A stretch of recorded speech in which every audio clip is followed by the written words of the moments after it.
Okay, and I'll let people start to come in. But for welcome to Primetime Live, as usual. Shay here with Jaden. Jaden, how you doing today?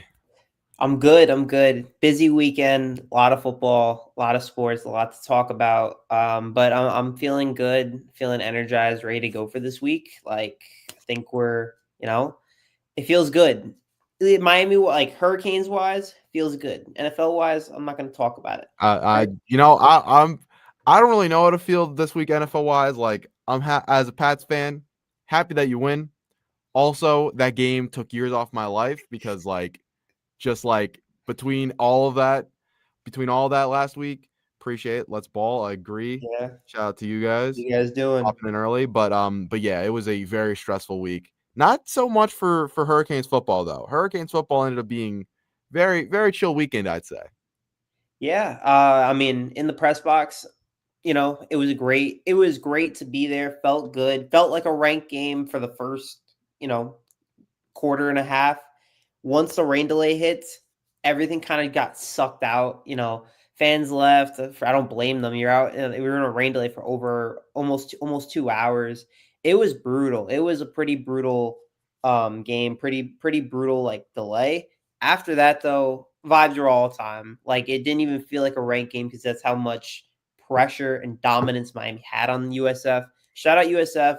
Still, in my opinion, the Group of Five favorite, but incredible stuff from them. For the Hurricanes this week, and it kind of reflects with them being ranked number 4. A lot of credit being given by the media. So Yeah, absolutely. You move up over, I believe, Georgia. Yeah, you move up over Georgia this week. And big game. It was like everybody was like, could USF be ranked 1 after Miami if after they beat Miami this week? And it clearly turned out to not be even close. I that game got out of hand very fast. And yeah, and George, whatever. We'll get to you in a minute, but in Florida, but yeah, it was a very thorough beating of USF this week. Um, and I think like if you watch that game, the Miami, you could tell Miami was gonna have the advantage that first drive when it was just quick go, and then yeah, touchdown just like that, bang bang bang down the field immediately. They really could not stop. USF could not stop Miami's offense a little bit, and then Miami on the other end. When we talked about this game, it was like, can you limit the amount of big plays? Because this USF offense thrives on big plays, whether it's from Byron Brown running, getting him down, or over the top deep pass plays. And Miami got burnt a couple of times. No, don't get me wrong, but for the most part, they held that USF offense in check. And offensively, USF had nothing to do with Miami. yeah, absolutely. On the offense side of the ball, it felt like Miami literally could have done anything, and they would have been. And I don't even think their offense played one of their best games. Like because Beck had 2 turnovers. There were a couple drives where you were like, oh, Miami's kind of stalling. Didn't even matter. The offense was like just it was incredible. They were able to move down the field at will.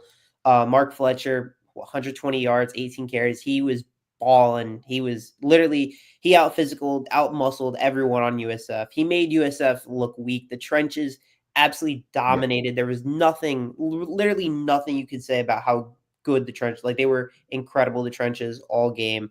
Back looked good. The receivers. I mean, shout out the fact that Miami's got so many true So freshmen many. balling right now. They got Yeah. three at a minimum that are playing like absolute stars. I mean, shout out Joshua Moore. First 2 touchdowns. Second one, great 30-yard catch. It was sick. It was a very sick grab that he Yeah, had. that was like, oh my god. Like, Yeah, I mean, we kind of heard that Joshua Moore was going to be, potentially could get featured, and we hadn't really seen it through the first 2 weeks, but this game, I mean, you really saw it. Like, he is big, he is physical, and he is fast to kind of fly down the field, and then you got mossed, and that with that second catch right there for the touchdown, it was like, okay, I see what people were talking about throughout this offseason, because he just stacks the DB and he can elevate at 6'4" to get over the top, and he did it on that big play. And yeah, I think very impressed with Miami's receiver core. I think yeah, that was like the first game we truly got to see like the full idea of the rotation, because we saw pretty much everybody who was active this week. yeah. I mean, so the one thing that actually it became a discussion because of how good the receivers look. This was a discussion during a rain delay in a press box. You don't even have to, bat an eye, but how much does the offense almost look better than they did last year, considering about, the Cam Ward season, the pieces that Cam Ward had around him. Cam Ward kind of elevated the guys that he had. He had Restrepo, who had a great year, Kobe George, Elijah Arroyo, and that incredible O-line. But the way that Miami's receiver group and the team looks this year, they almost look better in terms of who's around Carson Beck, and that Carson Beck, once he has time in the pocket, he's able to make the right throws, and he's making some great throws when he has time in the pocket. He's only been pressured 12 times in the first 3 games. That's an incredible stat that you shout out the wall of Mirabal for. And it's like, to me, it just shows how dominant that offense is, and that Carson Beck, he fits in so seamlessly.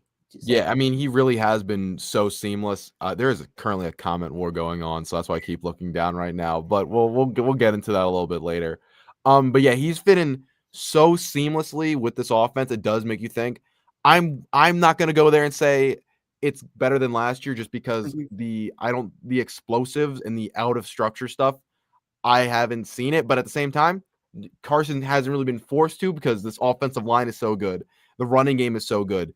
I mean, this, we talk about a bunch, but like the screen game that they've been relying on, it's quick hitters, and then people are, getting open for easy yards. These receivers, the receiving room somehow is more deep than last year. Like we had 5, the room went 5 deep with Arroyo. Now this year, Tony Johnson hops in the game, gets cooking. Ray Joseph made a big play.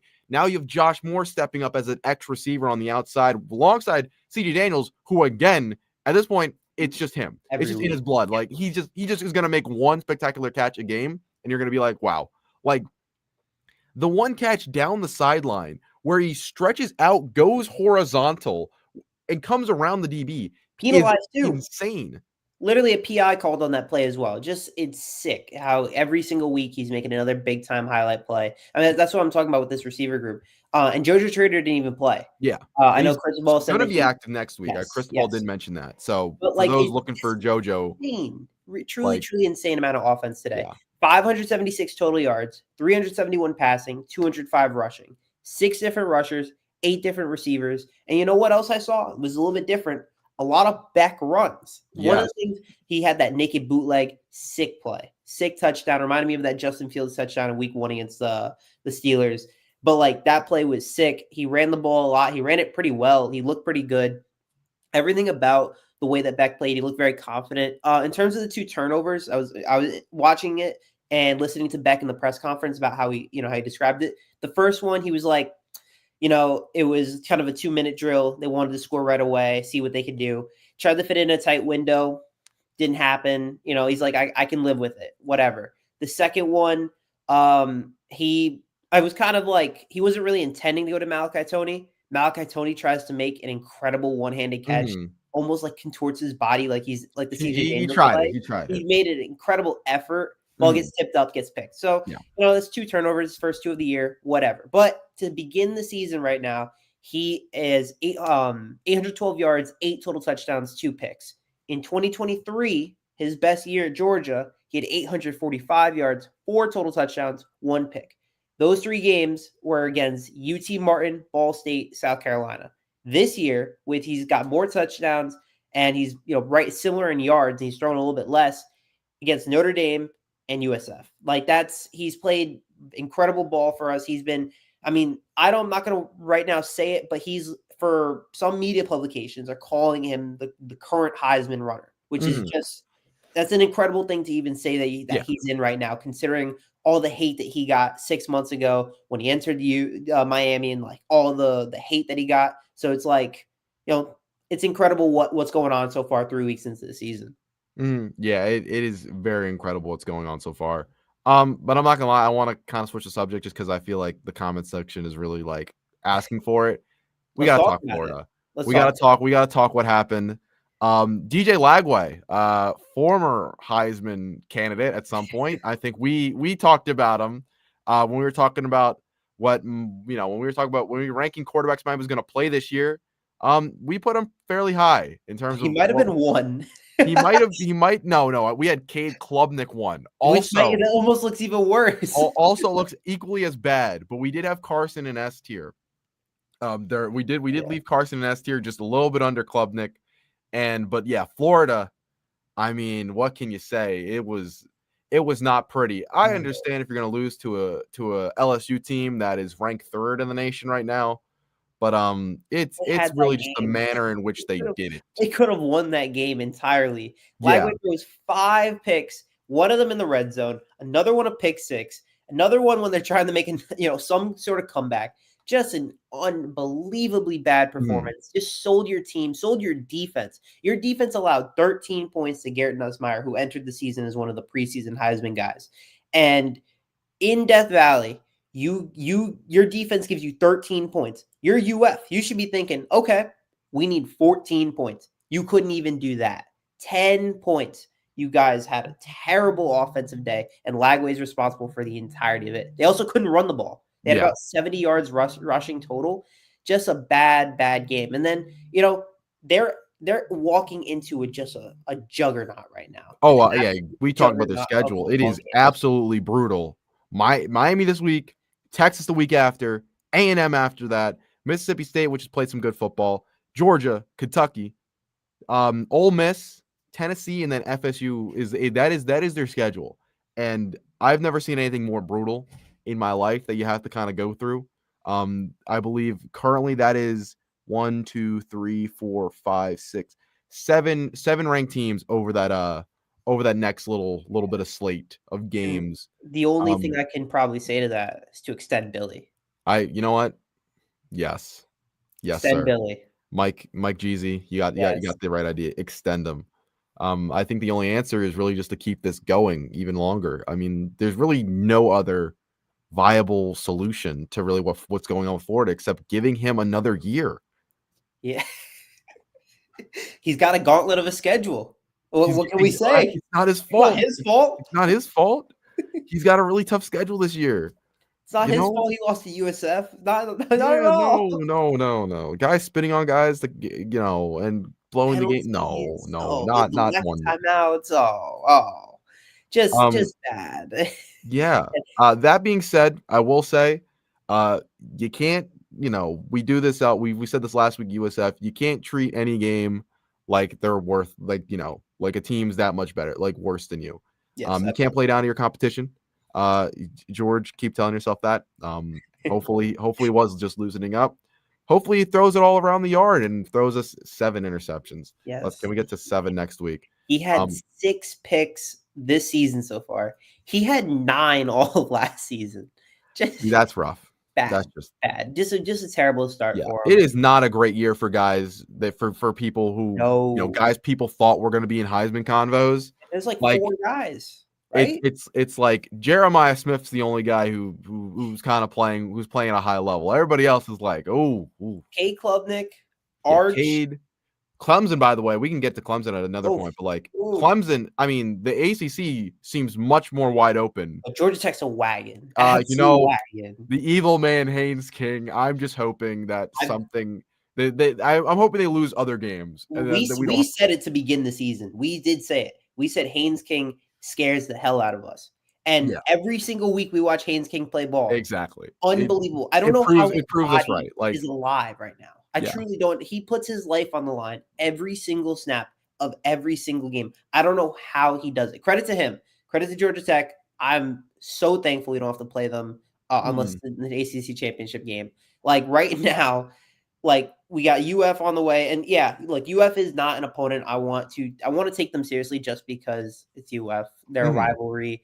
And also the media's given us almost so much credit that it's like, oh, I like if Miami just collapses this week, it'd just be brutal. Everything is on the spotlight for Miami this week. They got game day coming to come in here on Saturday, which I hope to be at. Like everything about it is nuts. 7:30 ABC. This is a game where America's going to be watching us the same way Notre Dame was. So as long as Miami kind of sticks to that same mentality, sticks to the same goal, I'm not worried about it necessarily, but I am. It's always something like you gotta win. Truthfully, you just gotta win. That 1-0 mentality has to remain the same. And you can't let one thing I'll give UF credit for. I thought their defense played very well. I thought their defense was very well, and you can't really take that Yeah, deep. you're playing against the guy, another preseason Heisman candidate with Nussmeier, a guy people will think is going to go high, and you hold it to 13 points, and Yep, not saying that's necessarily because UF hasn't. I mean, LSU hasn't played well offensively really yet yep, fully. I mean, we saw them, what's it called, against week 1 against Clemson. Their offense wasn't phenomenal, but it was just week 1. And then this week didn't look phenomenal either. But they are very. There's still a lot of anticipation with that team, and they're still ranked 3rd in the nation. You'll hold them to 13 points offensively. Your QB gives them 7 on the other end. yeah. Um, so They did yeah, only put up like 21 points to Louisiana Tech 2 weeks prior, I think. exactly. So The they Yeah, have yet to really that LSU team really has yet to kind of live up to the hype offensively. Nussmeier's made some good throws here and there, but overall as a team, they really haven't fully hit that ceiling that people thought they were going to hit. yeah. So maybe this UF defense is a little more overrated. I mean, we saw them, USF they played fine against, but you saw what USF looked like against Miami. So Yep. I'm not 100% sure how great it is, but still, I mean, you wrote in the notes, but they lost a key player to Caleb the Banks. season. One of That's their a big loss. Yeah. At least to this week. I'm not sure about the rest of the year, but that's a big loss. But yeah, you're right. If the way that Miami beat you, they dismantled USF. Absolute Mhm. beatdown. They won every aspect of that game. USF won the game. They won. They beat UF. And I'm not a believer necessarily in the transitive property of like, oh, if UF, Yeah. all that. This But team's better. This team beat this team, so this team's yeah, better than the team that lost to that but team. all I'm saying, if UF loses by a game-winning field goal to USF, the same team that Miami beat them, they beat them by almost over 30 points. In Mhm. theory, you should expect this game for Miami to be another domination of a game. Like it should be a game where we're celebrating at halftime, like this game's over. Reminiscent of the 2017 Notre Dame game. That kind of Mhm. like that environment, that crowd, that mentality. I mean, we sold out tickets in under 20 minutes at the It was gone Mercedes. immediately. Yeah, Like I got the yeah. email. I was thank God I got my tickets because they I think it were was worse than Notre Dame. I think it was harder than Notre Dame, Mhm. truthfully. So Definitely. it's something that it's going to be the same amount of about the same crowd as it was Notre Dame, which is a great crowd, great environment. Lagway's kind of he's right into a freight train right now with the way that Miami defensive line has been playing. Mhm. Ruben Bain looking like a top 5 pick Yeah. again. I Yeah. mean, he People are is calling him the best player in nuts. college right now, and He's for good another reason. Heisman candidate. Like the defensive line is incredible. Mesidor looks great. Armando Moton looks Blunt last great. week made a few really nice plays last Yeah. week too, being back. Marquise Lightfoot looked good. Mhm.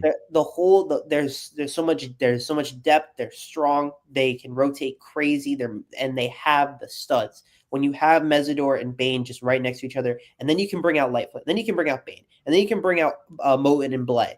It's loaded. Loaded defensive line. They looked amazing again this week. Again, maybe the only concern I'd have is maybe that secondary needs to just make sure that they don't that they limit as many you Big know plays. big plays. Yeah. Absolutely. Broken Like plays. Yeah. we Stuff did like see it a that. couple times. I think there was like 4 or 5 plays that Brown was able to hit a couple of his deep balls, and Mhm. they worked out. I think one of them was I believe was on Frederic. Another one was on Damari Brown. Those are a couple plays right away. But And look, you're not going to be perfect throughout a game. exactly, So that's like the best exactly. thing to We're kind of keep in nitpicking right mind. now because like Miami played a perfect football game Mhm. against a ranked team that made it almost feel like it wasn't even a ranked game anymore. Yes. So they played a dominant game. But yeah, it's something to look at, something to be cautious of or wary about. And then like penalties as well. They had like 9 penalties, but they were like mainly these weird false starts and illegal formations. It didn't matter Mhm. because Miami they played their butts off. They played a perfect game, and they're being recognized for it. I'm even seeing people now make cases for Miami being the best team in the country, which I agree with. Like because they have the best resume in college football. Yeah. No other team has 2 ranked wins. Well, one top 10 win and another top 20 win. There's no other team in the country that has that level of resume right now. They beat UF, and then say that in 2 weeks from now they got FSU. That would be one of the best That is 5 starts. probably, in retrospect, given how teams have played, will be their hardest game of the season. Absolutely. Notre Dame going in was looked at as the toughest game, but with them being 0-2, Yeah. them struggling defensively so far, both when they played Miami and then that game against A&M this week, they're probably they're down to 24 right now. So I think just given the FSU game will be a true like statement game of plus it's it's the first ACC game you're playing. Yep. So it's your true statement game of this is what the team can bring against top tier competition from around the nation. Yeah, and then at the moment, it's your last ACC, your last ranked opponent of the year. At the moment, Yeah. Louisville looks fine. They did struggle against JMU, but like other than that, for the rest of the schedule, it's pretty light, I'd say. I mean, Pitt just lost to West Virginia. Virginia Tech's is a fire. They're a dumpster fire Yeah, right now. they lost Stanford's who bad. did they lose to this week? That They was really bad. Old Old Dominion. Dominion, and then fired your head coach. It's over there in Virginia Mm. Tech. There are rumors. I'm hearing these rumors right now as I speak that if UF does lose, they fire Billy, transfer portal opens, DJ Lagway walks in. That's what the rumors are saying. I did there. That was a thought.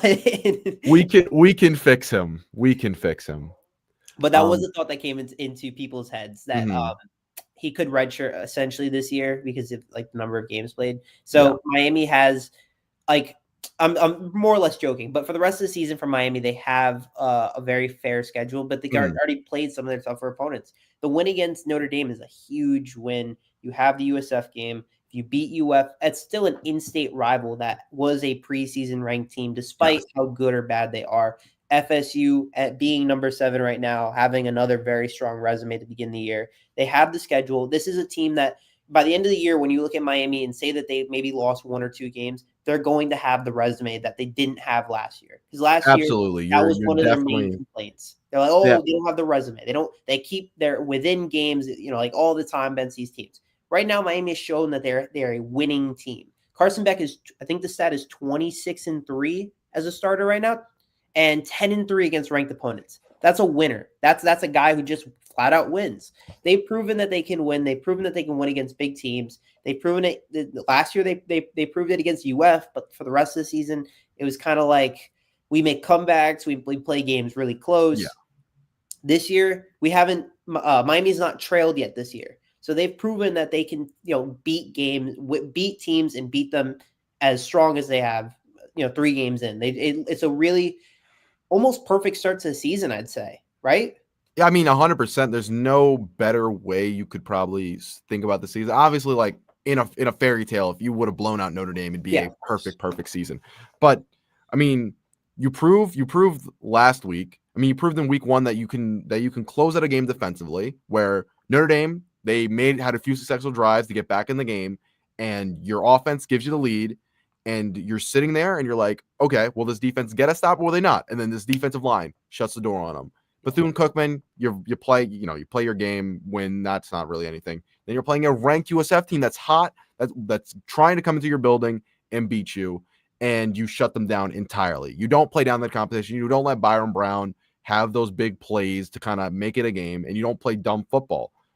Like Miami is playing smart, consistent football this year, and it's what's getting them, what's through 3 weeks at least is making them in this conversation for the best team in college football. Yeah, and going forward for this year, we talk about the biggest difference between these teams this year and last year is that this team feels a lot more balanced between being between mixing in the run game and the passing game a lot more between the defense. I mean, the main thing is the defense is stepping up at a level that it was clearly not last year.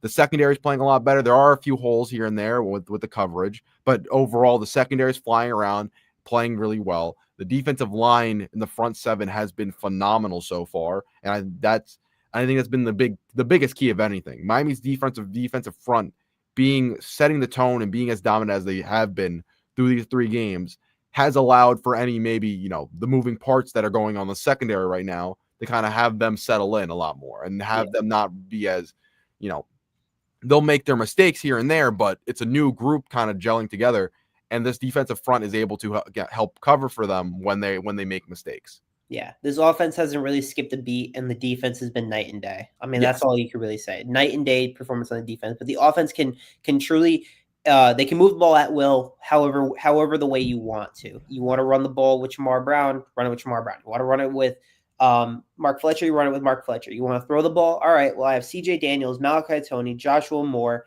Keelan Marion, who's been a dog. You have a ton of receivers. about 2 true freshmen that are going to have 3 incredible years at Miami. So you Mhm. have these guys as well for a good amount of time. One of the best offensive lines in football. A front seven, as you mentioned, has been elite, and a secondary that has been improved that in terms of last year. Are they better? Yes. Are they, elite? Probably not, but they're still much better. They have more of a veteran presence. They look stronger. They look Mhm. coordinated. They look disciplined. They look like a real defense. They look solid, and it's just a night and day difference defensively that can put Miami into this, almost national contender kind of conversation that they're having. Again, 3 weeks in, a little early, but the way that we're seeing it, that conversation is able to happen because of how much better they look than they did last year. Last year, that conversation never happened. Never. That was never a conversation that happened within the media that Miami is a national championship contender. They didn't even say that they were even a playoff team because of that's how bad their defense Yep. was. Their offense was elite. Again, Cam Ward team, one of the best teams we'll ever see offensively. But the defense was so bad that no one even wanted to touch them in terms of saying that they could even make the playoffs or do something, make a run, whatever. This year, the narrative is flipped. Everyone is high on Mario Cristobal and company. We're in a spot right now where the goalposts almost have been moved, where our expectations were, win the ACC, have a really good year. The expectations almost beginning to move to it's like, let's go win some playoff games. Let's truly be one of these top teams in the country. Let's try to get ranked to number one. That is a possibility now, and those stuff is open. And you have to give credit to Cristobal, you have to give credit to Beck, give credit to the entire team with the way that they've been playing over the course of these first 3 weeks of the year. Yeah, I mean, again, I think the more this team continues to play at this level, the more they're going to get the national spotlight. And look at last year, with the defense being as bad as it was last year, we can't harp on this enough. Nobody was ever going to fully take this Miami team seriously. Yeah. And I think having a defense that is more than passable, that is, phenomenal at times, especially with the front seven that this team has, it just brings them up in conversations that last year they simply could not reach just because they had a massive hole on half of on half of the team. This year it's such a night and day difference in the way this team is playing. It's been phenomenal. And just I'm gonna harp on this again. I talked about it last week, but the more Miami kind of solidifies himself in this top four, the better it will be for the Hurricanes come postseason time. Because simply now with the way the bracket is structured now, being in the top four matters so much more, and the AP poll matters so much more than it did last year. Because getting yourself that bye, getting yourself the week of rest, the ability to not have to worry about, it's not like it's basketball or anything where you have series. Like it's not like a series. You have one game, and in college football, that one game can flip a lot more than it would in other professional leagues. And so kind of just being able to have that and have that bye and not have to worry about we have to play another game of football against maybe it's Clemson at the end of the year, maybe it is Georgia Tech if they're over there, like something like that where you're solidified in that top four, you have the week of rest, you have the bye, and you're one step closer to your ultimate goal. And Miami solidifying themselves throughout this year by showcasing themselves against other more, they're a final ranked opponent, not blowing any of these games as the season winds down.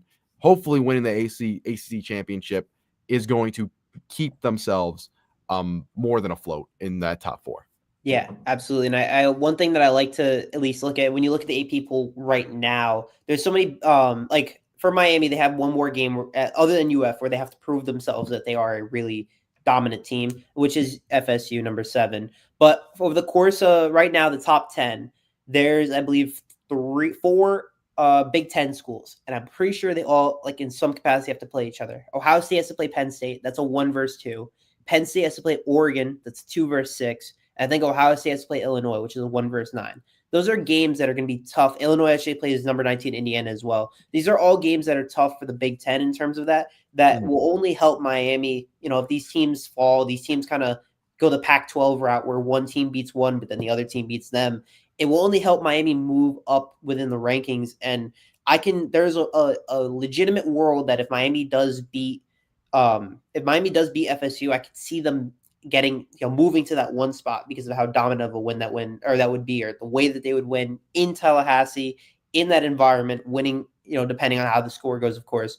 But it's already like the idea of it is there that you're right. If Miami is in that kind of top 4 area, they can get that home playoff game, or they can get that bye.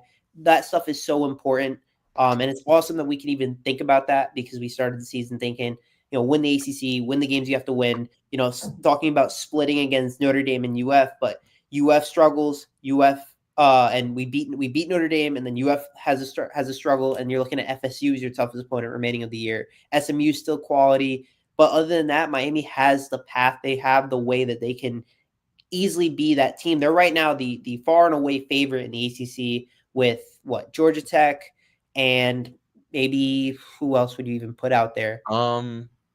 I mean, I'm seeing a couple Cal. Let me I'm double seeing check a little ACC Cal, standings. because Cal's got a very easy schedule rest of the Yeah, I year. mean, and they have that sick freshman QB who's okay. SMU, of course, like they're still pretty Like, decent. there's still undefeated teams. So, like, I Yeah. mean, them. So, but I think if we had to ask anybody right now, it's Miami, Florida State, maybe as a sleeper, Georgia Tech. Yeah, it's those three. It's those three. I actually forgot to mention, but that's what it is. It's Miami, it's FSU, it's Georgia Tech. It's those 3 teams, and then it's kind of like everything else. But it's very open, and it leads Miami to this kind of position where they have they're in a great position. Like, we should right now, kind of, again, I mentioned it last week, but really enjoy this journey. Enjoy these games. Enjoy college football. Like, George can talk all he wants, but this is what the rivalry is all about. He's been waiting over a year for them to finally beat Miami. Boy, like, he wants that bad taste of 41-17 out of his mouth. Unfortunately, I don't believe that will. I don't know. I don't know if this week's gonna be that week. No, I don't think so either. It's going to be a tough game for him, I believe. And with what happened last week, I can't even imagine being a Florida fan right now. I feel like your season's you can't even be thinking about this game, because your season's already over. Let's be real here. Honestly, I think they feel worse if they beat Miami. That's more Billy. It's true. You know what? If Miami beats UF, we have that. We have. Out, yeah. Billy ball, more Billy ball. Look, you know what? $19 million is a lot of money. It's a lot of money to buy out Billy. I don't know. Which do you weigh more? Do you weigh competent coaching, or do you want to save some money? It's kind of just up to them. But I think there's a silver lining, even if Miami does find a way to lose this week. That Billy Napier still on Florida for a little bit longer. Yeah. Well, that's also the other point, that if Miami were to lose on Saturday, it's not the end of the world either, because the rest of the way for them, they just win the games they have to win, play the way that they're playing. This is also a non-conference game, so if they still dominate in the ACC, they have the path to win the ACC and be a ranked playoff team, or and do all the things they need to do. But of course, again, you want to beat UF, you want to beat these teams, and UF is at their lowest right now. I really don't think there's a rock bottom for because last year, what was their rock bottom last year? I can't even think of it. UF rock bottom. Because they were at one point like a terrible team, and then they ended up winning games, and they had like a really good end to the year. They kept Billy, and then they're 1-2 right now. LIU is their only win. I'm trying to take a look right now. They had a rock bottom, and it did get better. This year, you beat LIU. You've now lost back-to-back games. If you lose to Miami, that's going to be 3 straight losses, and then the rest of your season, you only play 2 non-ranked opponents. Yep. It really does not get much easier anyway, anywhere at this point. So, yep. I don't feel bad for UF fans at all. 41-17 still happened last year, whether you want to admit it or not. So you do have to live with that for the rest of this rivalry. And we also don't know when the next time these teams will play each other. So we got to win. We got to win on Saturday, because you want that last laugh. Yeah, exactly. You want the last laugh. I thought, I mean, I could be wrong, but I thought we were going back to back up there for next year, but I guess I could be wrong. No, with the new SEC kind of rule where they're trying to do 9 SEC games, they won't. Okay. So UF already guarantees 1 game against FSU, and then they have 2 games that they have to pick non-conference. Mm-hmm. And I can't imagine them picking Miami right now. I imagine they're going to just pick two tune-up games. All right, gotcha. Yes, yeah. I mean, regardless, I think you want to have the last laugh, and I think getting off the joking bit of it, like, it is just I think it's just more important than anything. We are going into the season. What teams do you think you need to beat? Let's win all the rivalry games. Notre Dame, Florida, FSU, win those ones because those are the ones that kind of stick in your heart the most. Um, yeah. So I mean, losing to Florida, you know what? Have fun. Um, there's a path. There's a path. There's a path for that to happen. But the likelihood, um, Not there. not really there. I don't know how that happens currently. Yeah. But that being, that aside away, it's just so important to drill down the fact that regardless of what this Florida team has done so far this season, what this Miami team is this season, they have to play disciplined and they have to play the way they've been playing. And I think that's what we're talking about going into this USF game, where you could have easily underestimated USF is like, oh, they barely sneaked by this Florida team and they beat a Boise team that nobody thinks is that good. Like you win those two games and all of a sudden, and like it's a team that didn't really didn't feel like it was going to but had any real chance to beat Miami. But the way Miami entered that game and they played through that game was that this is a respectable opponent that we have to treat on as our equal. And they played that way throughout that game. And I think Florida, regardless of how good they are, this is a rivalry game. It's one of the Miami's biggest rivalries. And they have to play this game the way they would play any other ranked opponent, any other team that they're going to play this season, with discipline, with the energy, and kind of go out there, dominate early, get the young guys in at some point, and play fast, physical the way they've been playing all season. Yeah, I think one thing that I've always thought about when it comes to rivalry games is you have to kind of throw everything out of the window in terms of just past resumes and what you have and what you don't have. It's a rivalry game. Energy is everyone's got a different kind of energy, especially when it comes to in-state games, because a lot of these guys on Miami are playing against their former high school friends or guys they went after in high school. So they all know, a lot of these guys know each other. There's a lot of emotions that are in this game. And you kind of do have to throw a little something out of the window and trying to just be like, all right, let's play our brand of football. If we play our brand of football the way that we played against Notre Dame, we played against Bethune, we played against USF, everything should fall into place. If Shannon Dawson coaches the games that he's been playing, where a lot of the quick plays, the Malachi Tony's been the security blanket, CJ Daniels on the deep ball, Keelan Marion in the slot, right? Bring in Joshua Moore, the run game playing as well as they have, the trenches being as good as they've been. If that stuff continues, they play the way they need to play, and they don't, they treat UF like they're any other opponent. Miami should win this game pretty handedly. But you do have to say that UF, regardless, is a talented team, and there are always games where talent can just win because So you have to always give them their props in some regard. Again, they're low. They're at one of their low points when you lose back-to-back games and you have another game coming up against a top team. And this one being on national television, it's going to be tough. So if you're a Miami fan, obviously you want to talk trash, which we have been doing constantly. But you do have to also remember that this is a game that could easily go the other way, and you could easily, just got to think positive and think that if Miami kind of sticks to that mentality and sticks to that game plan, I think it could work out. And one thing I want to mention that I haven't seen a lot of, but I want to see more of, I want to see more tight end action between Alex Baldwin and Elijah Lofton. I want to see more of them. They've done a couple 2 running back sets or put Lofton in the backfield. I want to see more of that. I want to see Lofton get used more as a gadget guy, as a Swiss Army knife. I'd want to see more. I know he's talented. There were I don't know if there were reports. Some people were saying he might be hurt. I have no idea about that, but I want to see more Ballman. I know he's been blocking a lot.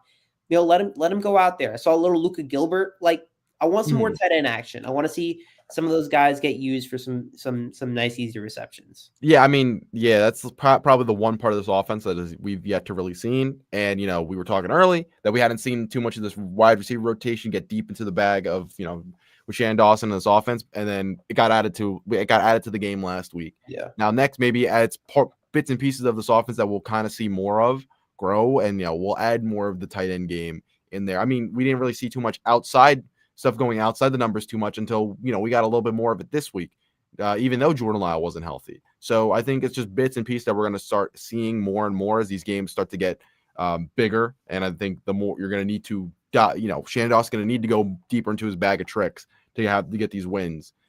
So I think we'll see more of the offense expand kind of week by week.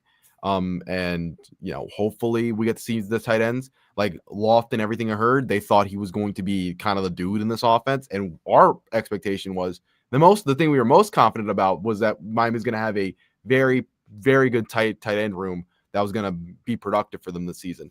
It hasn't seemed to go that way so far, but it's definitely still there. Like the talent in that tight end room is there to be productive. It's just a matter of which way Miami's going to focus their offense on, which it could just be a week by week thing. Yeah. So I do want to see more of it. And I still do want to see more, once Lyle is healthy, once he's fully inserted to the game plan, I want to see Miami kind of run behind the tackles a little bit more and kind of get to the edges with some of that stuff. So it's little pieces, but bigger pieces in terms of having the offense kind of reach its highest potential, I guess.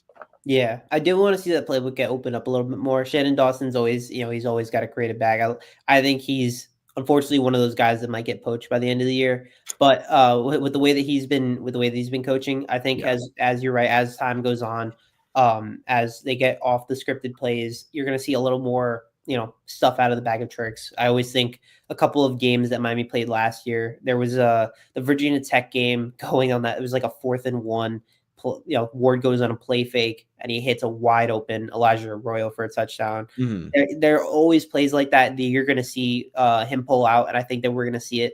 I don't know against UF necessarily, but last year Florida State was as bad as they were last year, and then Shannon Dawson decides, let's throw it to Cam Ward when it's another blowout. So we could see anything. We could see anything. Yeah, but I got full trust in this offense. I have full trust in the team right now.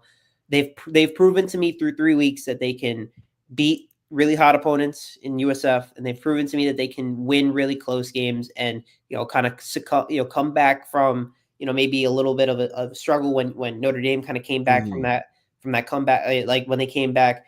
Right, they've proven to me that they play can through win adversity. Close. They've proven that they can win big. They've proven a lot to me already through 3 weeks, and I'm just excited what they can prove through the rest of the season. Yeah, it's going to be fun to see what Miami continues to do throughout the rest of the season. And bless you, by the way. But yeah, what do you think are the keys really to making sure Florida stays down?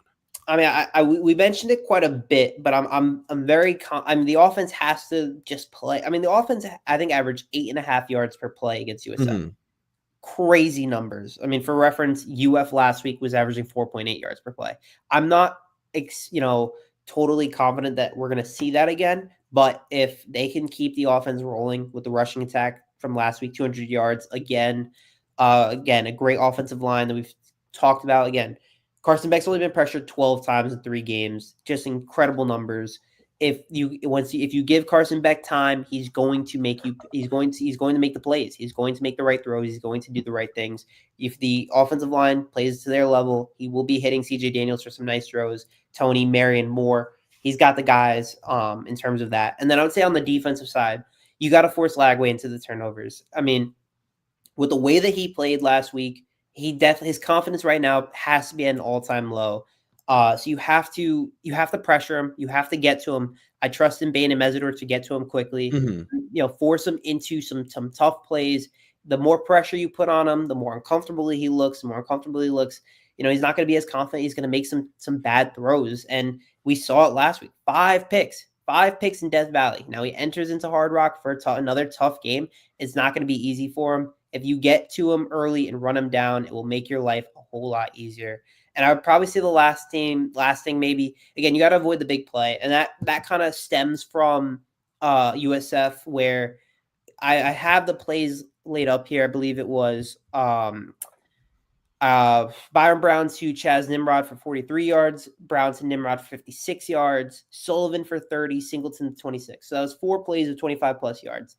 Again, some of these were in blowouts, some of this were in, whatever, but these were plays that did happen, and we're nitpicking here, but these were probably the biggest issues that we saw with the team last week. Mm-hmm. If they can limit them or they can play a little bend, don't break defense, I trust them more in that kind of scenario than I would if, a deep ball play. Because I know that Lagway did have a deep ball touchdown, or he had a touchdown, and they got called back for holding.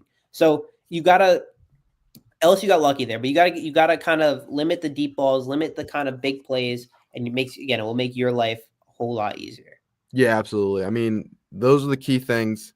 Is we've even in the Notre Dame game, the big play that kind of got them not back in it necessarily, but it was that big play to their tight end that kind Eli of drove them Raridon, on the yeah, field. I think that's kind of the only thing this Miami defense we haven't seen them be it's like the one fault so far. Like they've been really good.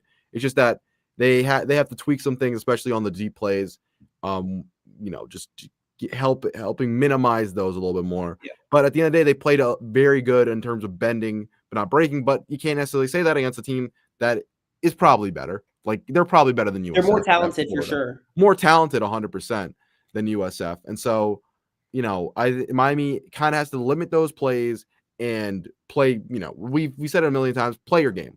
Like there's no reason to get all out of sorts in terms of we're going to make this the Carson Beck statement game and we're going to have him throw 50 times today. And, or I think the way this offense has been running by blending their use of run and pass together, by making them unpredictable in that sense, by effectively utilizing those quick screens and the wide receivers being physical and blocking, combining all this stuff with occasional deep shots down the sideline to their receivers. I think this Miami offense is really blending all of the elements that it really needs to be successful together. And I think it needs to continue to do that to be successful to dominate Florida next week. I think you're treating Florida with respect, but with respect, you want to dominate them by playing your best game, by playing your A game and showing again on national TV in front of a massive audience, especially since Miami is game day, that this team is the team to beat.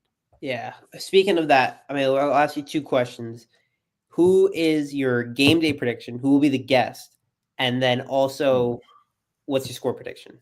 Score prediction, I'm going to go, we'll bring this one out from last year, 41-17. Yeah, I kind of do want to say 41-17, but I'm going to say 38-14 is my Okay. score prediction. And the guest picker. I'm trying to think of Florida legends. Why not Pitbull? Bring Pitbull. Actually, no, he's FIU. I did see a little people saying that Pitbull might be like that. People would want Pitbull. Damn, I'm trying to think. Oh, who's the big Miami fan? Either bring the guy who comes in the pads every day. I'm blanking on his name, but he's phenomenal. Bring him on as a guest, or the. You thinking of at one point Danny Ramirez, the Marvel? Oh, actor? true. Yeah. That was one name I heard. That one's like a feasible name where it's not like the biggest celeb ever. No offense. He seemed cool dude from all I've seen, but like it's a feasible celebrity to bring on. I don't know. It's kind of tough. My first two thoughts, unfortunately. Well, not unfortunately. The Rock. No, that just skipped my mind. The second one, which I think is probably more likely, Alex Earl. Yeah, that is doable. I can very much see them doing Alex Earl. Yeah. Greg Olson's in a broadcast. All the former athletes are in broadcast. They could go Michael Irvin. I can see that. Michael Irvin would be fun. Ed Reed would be really fun. Ray Lewis would be fun. One of the former stars would be awesome. I will say The Rock might be feasible because he's doing his kind of because he had that movie Smashing Man come out, so I think he might be doing kind of like Oscar press run type of thing. So that might be good publicity for him. 2017 was A-Rod, so I don't think they'll go A-Rod again. Mm-hmm. I thought Rick Ross for a second. Mm-hmm. Miami legend. That's possible. Jimmy Johnson.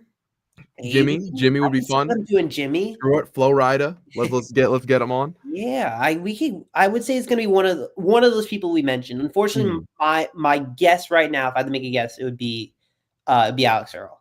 I think. Because I don't think it'd be a football person because usually it isn't. Media just makes sense. Yeah, I think it's probably not going to be somebody football related, but yeah. So Alex Earl is a good guess. I will say the Rock press tour thing for that's a world. There's a world. There's a world where he is on. Yeah, I do. Like I was on campus today. I was walking through, and we were watching. We saw some historians talking to the game day guys. I don't know who the game day, they were ESPN staff. They had a game day polo on. They were standing outside Lake Osceola, and I'm sure they were questioning or at least talking about the feasibility about where they're going to do it. I'm pretty confident. So 2017 they did it at Lakeside Patio. I imagine they'll do it there again. But I keep wondering where they do the field goal challenge. Yeah, that's going to be the tough part. I am Fields, but that's a little far. It's far. Maybe the foot green. The foot green's the only thing I can think of. Foot green's close enough, I think, where they could set that up. Yeah, but it's still like a little bit of a walk. Like they have to do a separate segment, like a good 5 minutes from the main stage. I mean, like little. Yeah, you're right. Yeah, because it is. Yeah, it is about 5. The one joke that we keep making at least is to have it be a kick inside Lake Osceola. I think that'd be awesome. That'd be fun. It'd be sick if you put the field goal. If you can get like an actual like field goal. I don't that field feasibility. No, there's almost no feasibility. But, I mean, we couldn't even get fireworks to operate properly last time. I do imagine they're going to do the entire they're going to do the whole 9. They're going to put sailing boats and they're going to put divers in Lake Osceola. They're going to make everything, the pageantry of it all, look sick. Yeah, I'm going to try my absolute hardest to get there as early as possible.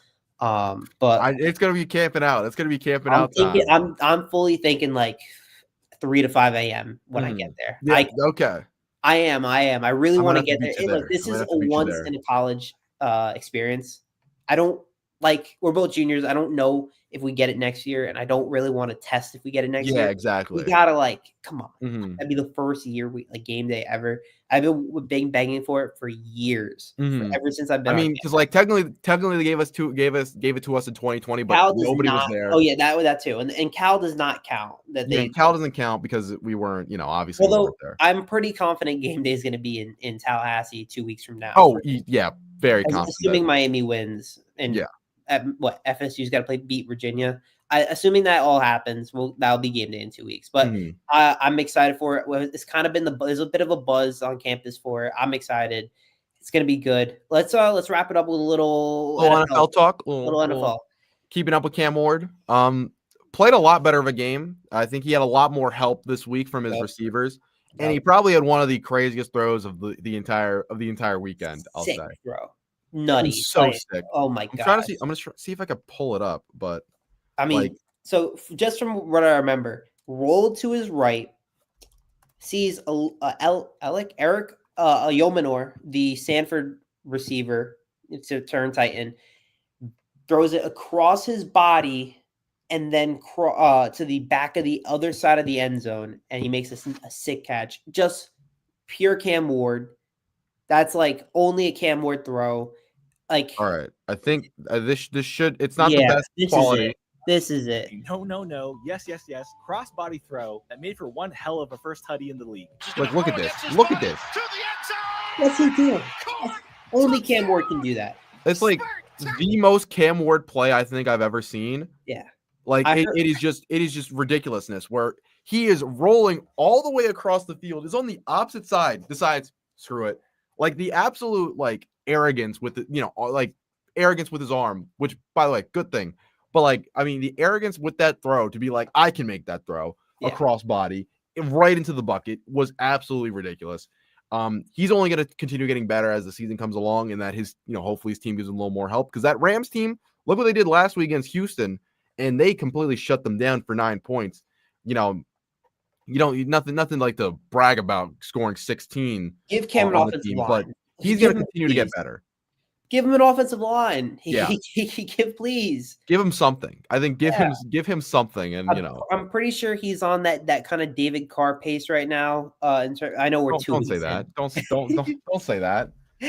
But he is on pace to break 2 weeks in to break David Carr's record. Oh God, already? Yeah. But look, he got sacked 5 times I think yesterday, and then he got sacked a few times. That's not. I didn't realize we were getting there that fast. Yeah, I heard someone say it was very funny. That's a Cam Ward throw that you make against Bethune-Cookman, not against the Los Angeles Rams. Yes, exactly. I mean, yeah. So, he is going to be really. I'm confident he's going to be really good in this league. Eventually, eventually, I think he's going to be very good in this league. Other than him, Andy Borregales, the only serious contributor.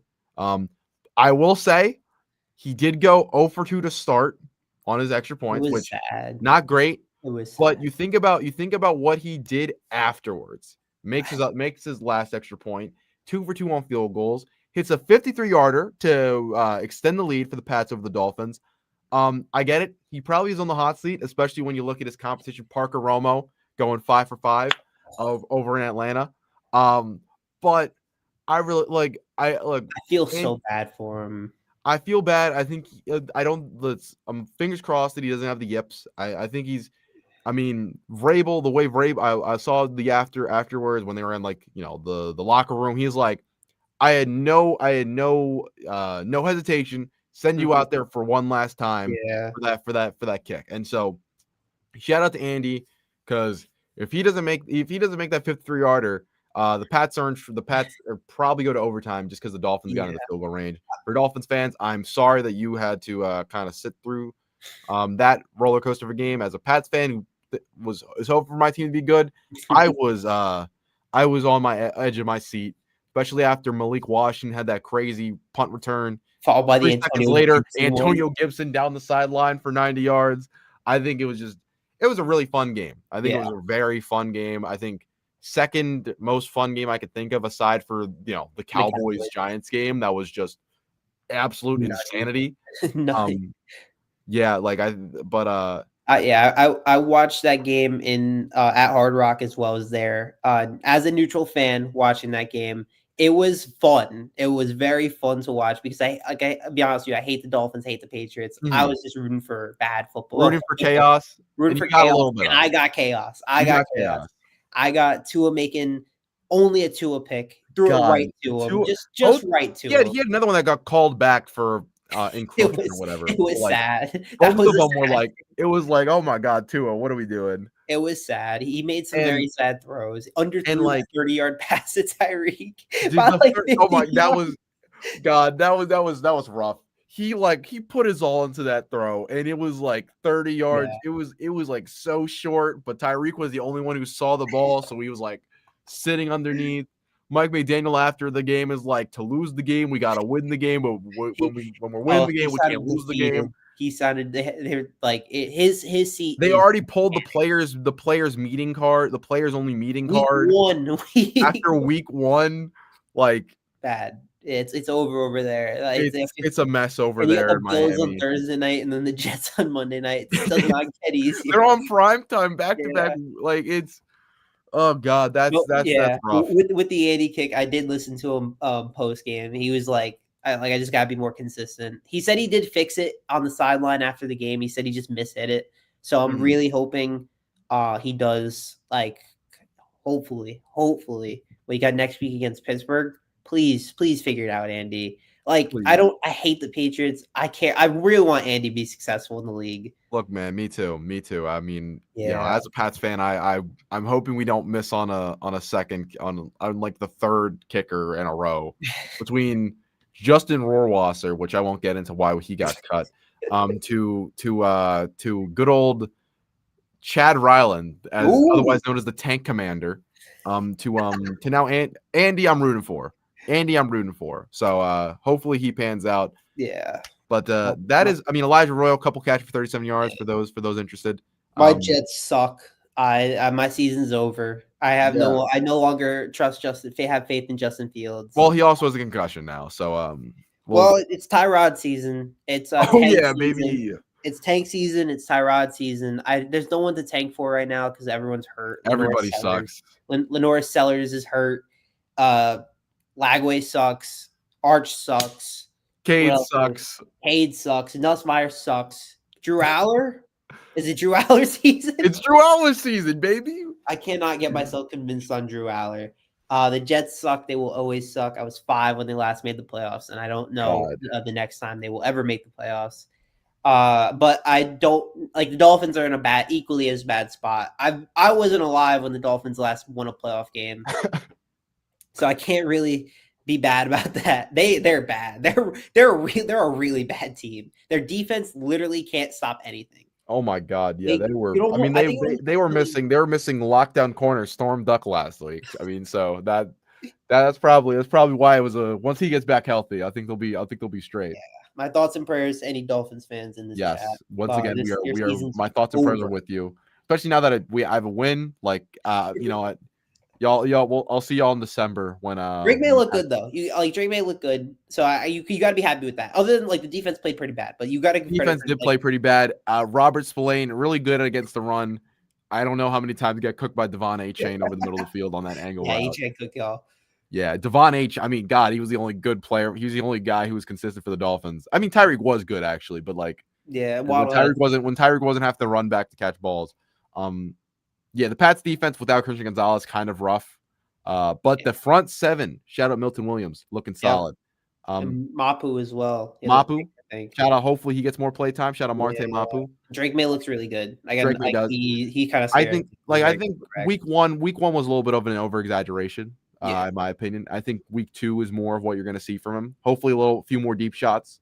But that could just be the Josh McDaniels offense, where it's just like, bam, bam, bam, quick hitters a bunch of times, and occasional deep shots. Shout out to Kayshon Boutte, easily becoming one of my favorite receivers. Sick touchdown. I thought he was going to be out of the league in seconds, truthfully. Like, he was fun at LSU. He dropped a billion passes at LSU. Yeah, I was like, I got faith in this guy. He was supposed to be a first rounder, and then he's not. I mean, I'm not saying he would have been worth the first round pick, but like, he's turned to something.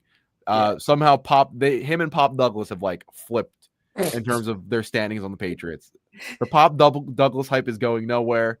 Kayshon Boutte train all the way up. Yeah. But yeah, that's all I have for today, Jaden. It was a pleasure. Yeah, pleasure. Hopefully we come back here next week with a dub and a nice easy bye week. Jaden live Thursday. I'm pretty sure on the call-in show. I might have you. George, you want to pop up and say your words before Saturday? Please. George, I would love for you to talk to me on Thursday. Give me all you want to hear. I want to hear it all. Thursdays, 7 p.m. right here on Miami Primetime Live. Miami Boys College Football, 7 p.m. And Shay, you as well. You know, all what you have as well. Yep. I will see y'all. I don't know if post game, because I might not be in the state to go to be at post game, but yes. Hope y'all have a great night, and thank you guys. Peace. College football is even more exciting when you've got some action on the line, and the games are even better when you're cashing in. And the Voice of College Football is the place to be to get the greatest value. Start with my picks. 75% against the money line, 58% against the spread, and I've got a 40-plus year track record. 11-0 in the college football playoff for me last year against the money line, 8-3 against the spread. And I'm just the warm-up act. Steve Merrill of Wager Talk is our ace in the hole, show stopper. 7 years with the Voice of College Football, over 30 years in the industry. Steve gives us analysis on all the big games, but you can't miss Steve's weekly under-the-radar pick. 28-12 against the spread the last 3 years. You also get picks from some of our top analysts here at the Voice of College Football, including Corey Bratta, Matt Zemek, and Steve Dace. Check out those numbers. Become a YouTube or Patreon member for just $99 per month. Go to the main channel on YouTube, click join, and then select a betting tier. Do the same thing on Patreon. Make 2025 a winner now.